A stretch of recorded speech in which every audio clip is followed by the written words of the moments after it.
گفتن عایشه مصطفی را علیه السلام که تو بی مصلا به هر جا نماز می کنی چون است؟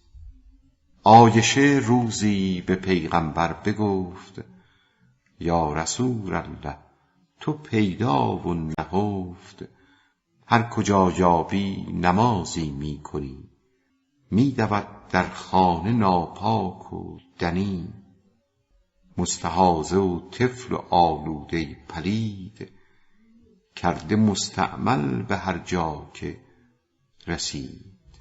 گفت پیغمبر که از بحر مهان حق نجس را پاک گرداند بدان، سجدگاهم را از آن رو لطف حق پاک گردانید تا هفتم طبق. هان و هان ترک حسد کن با شهان، ورنه ابلیسی شوی اندر جهان. کو اگر زهری خورد شهدی شود، تو اگر شهدی خوری زهری بود.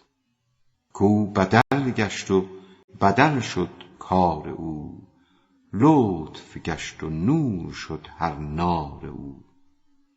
قوت حق بود مر بابیل را، ورنه مرغی چون کشد هر پیل را.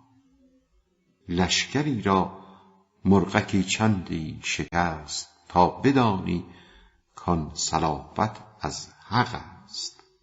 گر تو را وسواس آید زین قبیل، رو بخوان تو سوره اصحاب فیل.